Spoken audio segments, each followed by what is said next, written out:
اعوذ باللہ من الشیطان الرجیم، بسم اللہ الرحمن الرحیم۔ سیلاب زدگان کی مدد، آپ اپنے تمام وسائل کو بروئے کار لاتے ہوئے ان کی مدد کریں۔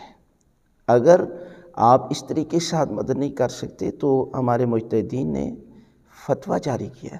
ایت العظمیٰ سید علی حسین سستانی صاحب اور رہبر معظم حافظ بشیر حسین نجفی صاحب نے بھی کہا ہے کہ آپ جو سہم امام ہے نا، دیکھیں خمس کے دو حصے ہوتے ہیں، ایک سہم سادات ہوتا ہے، ایک سہم امام ہوتا ہے۔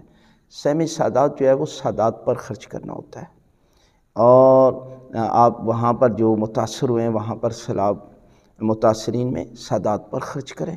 اور سہم امام جو ہوتا ہے یہ مجتہدین کی اجازت سے مدارس دینیہ اور دینی تبلیغات میں پیسہ جو ہے وہ خرچ ہوتا ہے تاکہ ترویج دین ہو سکے۔ تو اس کے لیے بھی مجتہدین نے اجازت دی ہے کہ آپ سستانی صاحب کے نزدیک جو ہے وہ آپ 66% یعنی سہم امام جو ہے وہ آپ خرچ کر سکتے ہیں لوگوں کی کو راشن لے کر یا کسی نہ کسی طریقے کے ساتھ جو ہے وہ ان کی مدد۔ اور رہبر معظم سید علی خامنہئی صاحب کے نزدیک 50% یعنی آپ جو ہے وہ 50% ان کے لیے مدد کے طور پر استعمال کر سکتے ہیں۔ دیکھیں یہ وقت کا رہبر معظم اور عظیم لیڈر جو ہمارے مجتہدین ہیں کہ جو آپ کی اس اتنی مصیبت کے موقع پر بھی آپ کو جو ہے وہ یاد کر رہے ہیں۔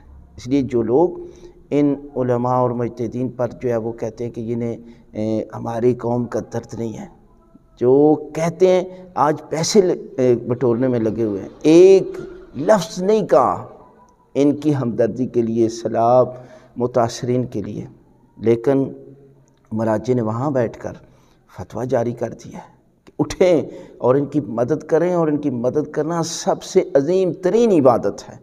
لہٰذا دعا ہے خالق کائنات مراجع اعظم کا سایہ ہم پر قائم و دائم رکھے۔